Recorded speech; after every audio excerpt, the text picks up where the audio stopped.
Barrel rolls is the reporter thrown into the secretive world of the Forex Super Model, where nothing is as it seems. Beware the techno-monk,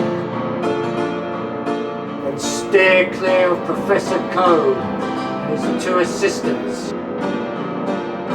Give the senior trader a wide berth, and don't expect any sense from the risk manager.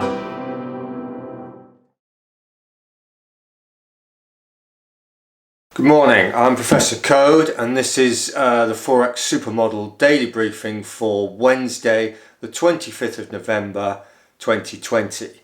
The time is just coming up to 5:10 London GMT time. Asia's pretty much done, European session kicking off, and our lunchtime is the US North American session.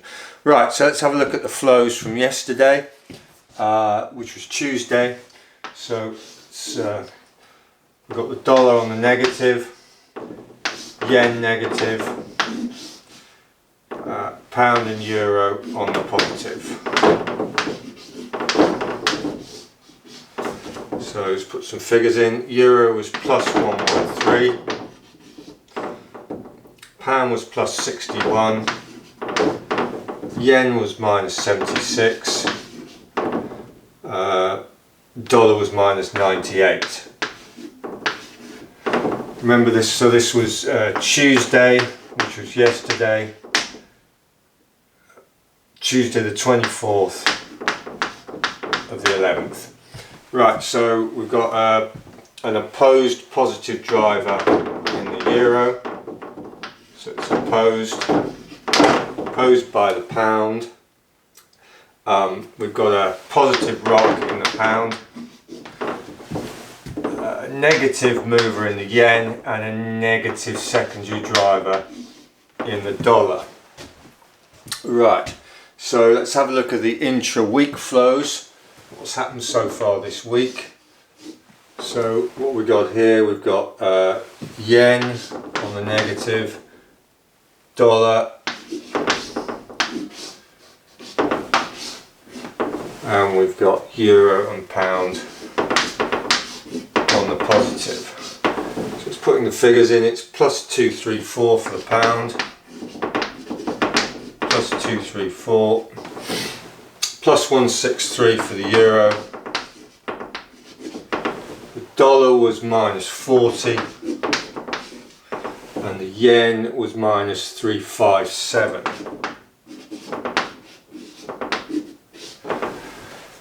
So this is the intra-week, so it's from Monday the 23rd of the 11th to about half an hour ago roughly. So we've got an opposed negative driver in the yen, negative rock in the dollar, positive mover in the euro, and a positive secondary driver in the pound. Right, finally let's look at what's been happening today, just to before we can make some sensible conclusions. So what have we got? We've got yen, and dollar and pound on the negative side, and we've got euro on its own on the positive side. So we've got plus 47 for the euro, minus 6 for the pound, minus 16 for the dollar, and minus 25 for the yen.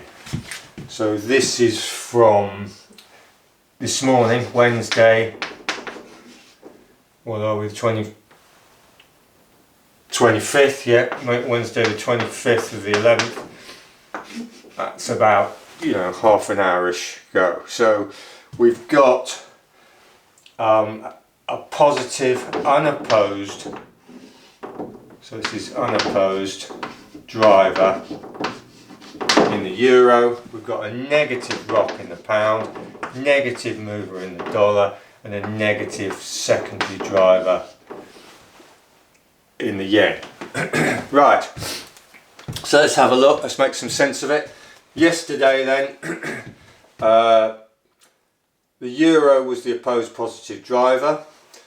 So it was pushing opposing negative flows into the dollar and the yen, primarily the dollar. But if you look, the flows were quite well balanced. The figures are fairly even. So we've got euro strength going into dollar and yen weakness, with the pound acting as the backdoor positive rock. Now, overall this week, what have we had?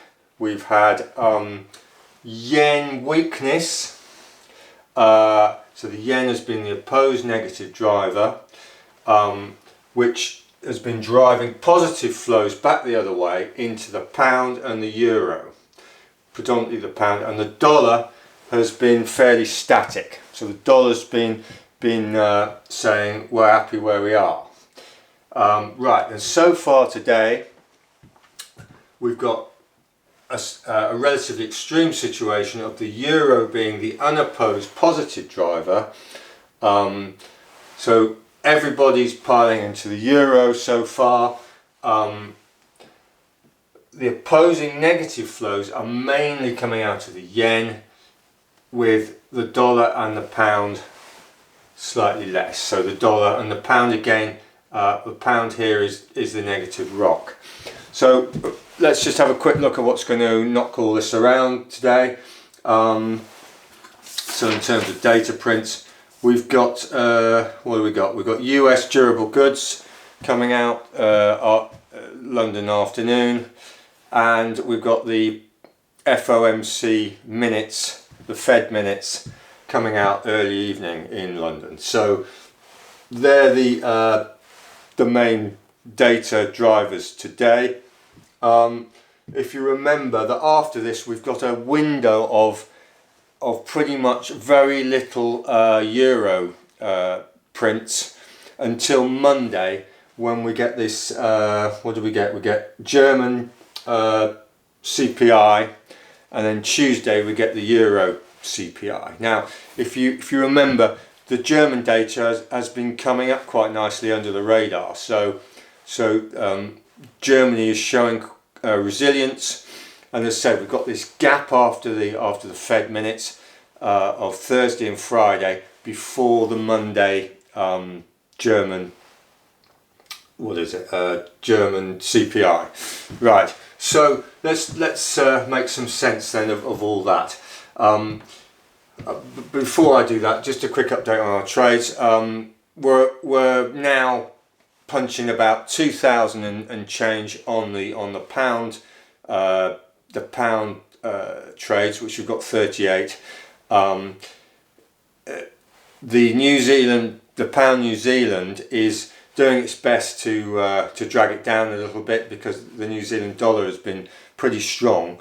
But anyway, that's where we are, about 2,000 points overall on our long-short 20% long bias. Regarding the swing trade on the euro yen, that is now nicely in profit. We're about 20 plus points up on that.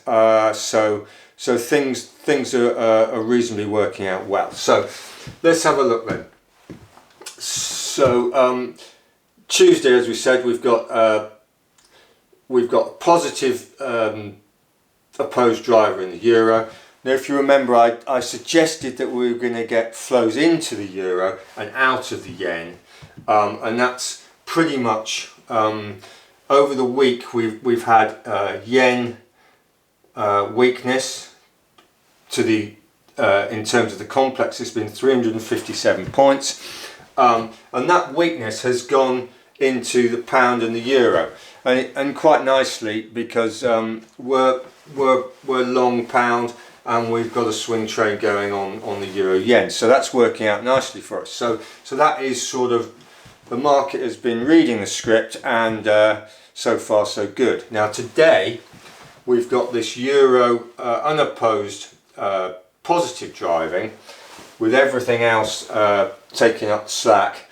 Now, as I've said, if you get an unopposed positive driver, albeit that this is a relatively short time frame, only from this morning, then you've either got a top in this case in the euro, or it's the start of a ramp up in positioning and with further euro strength.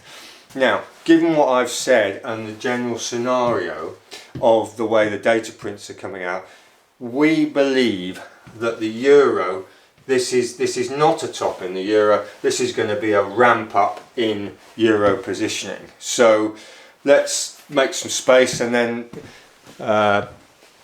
get off the fence and actually say what we think is going to happen then. So let's have a look then.